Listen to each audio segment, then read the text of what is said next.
Pas facile d'aborder l'histoire Vauxhall sans soulever une vague de passion exacerbée. Et réessayer le Scrambler auvergnat 15 ans après sa sortie ne fait que raviver les regrets.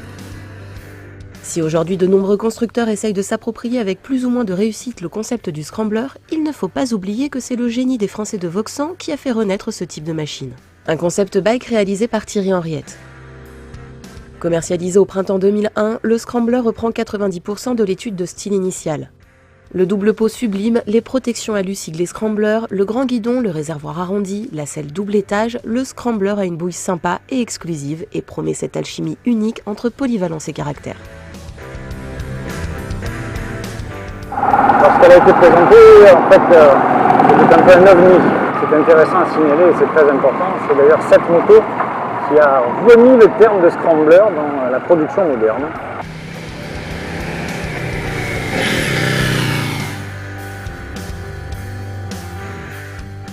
Un moteur V2 de 997 cm3, un moteur porteur avec un V ouvert à 72 degrés pour absorber les vibrations, une injection dernier cri, un cadre double poutre faisant office de réservoir d'huile, une suspension à basculeur avec mono-amortisseur horizontal sous le moteur. Le schéma technique des Vauxhall est inédit avec une plateforme châssis et moteur commune à tous ces modèles.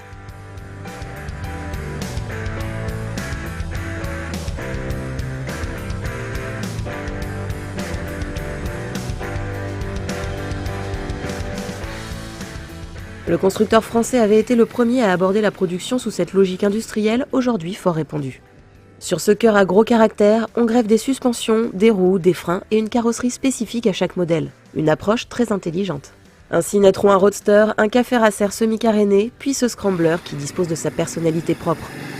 Vendu en orange ou en noir, le Scrambler est une moto élancée avec de jolies pièces en alu comme les écopes latérales, les platines de repose-pied ou encore la pédale de frein arrière.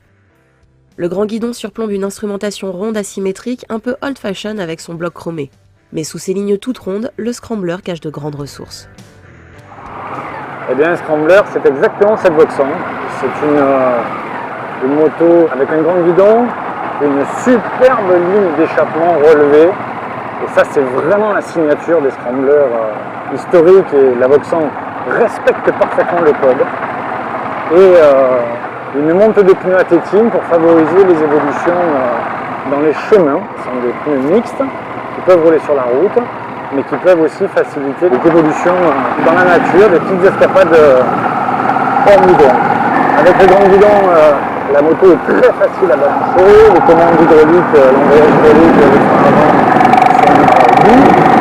Les suspensions d'ailleurs ont été définies avec beaucoup de douceur. Et c'est un petit peu cet aspect qui n'avait pas été contrôlé. Avec des arbres à cam spécifiques, une selle basse, des suspensions mixtes à grand débattement, le Scrambler est une machine douce et facile à prendre en main, mais qui n'en oublie pas les performances. On notera le soin apporté à l'ergonomie du passager, selle épaisse et confortable, repose-pied bas et large poignée de maintien, une attention rare. Cela étant, avec près de 86 chevaux annoncés, un double disque de 296 mm avec étrier double piston, une solide fourche de 43 mm de diamètre, le Scrambler n'en est pas moins un outil au fort potentiel. Le V2 Vauxhall est rageur et son caractère affirmé avec un couple maxi à 6500 tours. La rage du moteur Vauxhall s'exprime à ce point de vue de 4000 tours. Une vraie allonge, un vrai caractère moteur. Et en plus, le bruit de ce frère qui est positionné devant le réservoir résonne. Ça fait un son caverneux, un son très rock. On entend le moteur et ses vibrations et son caractère sont vraiment super sympas. Moto qui est très attachante à conduire et qui a encore totalement sa place dans la circulation actuelle, et elle n'a rien, quoi que ce soit de démodé par rapport au Scrambler produit actuellement.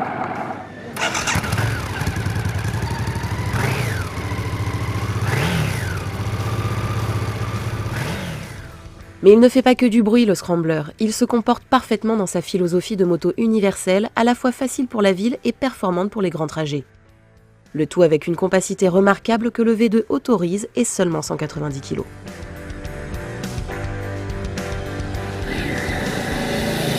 Globalement, entre la position avec une assise assez basse, une selle creusée, un grand guidon relevé avec les mains écartées, une route 19 qui facilite la maniabilité, un centre de gravité bas et puis une moto très étroite, hein. C'est une machine qui est assez fine.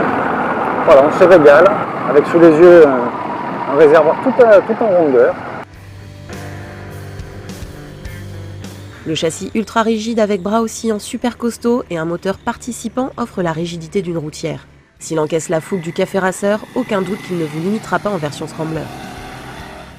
C'est un moteur qui a vraiment du caractère. C'est pas un moteur fade. Il y a une injection, mais à l'inverse de certains moteurs actuels où les injections lisent totalement le comportement, le V2 Voxan vraiment, il a quelque chose à vous raconter, quelque chose à vous transmettre en sensation, en vibration. C'est un moteur qui est un peu rugueux, mais qui est très dosable avec cette injection, très bien calibrée. La sonorité d'ailleurs est vraiment sympa.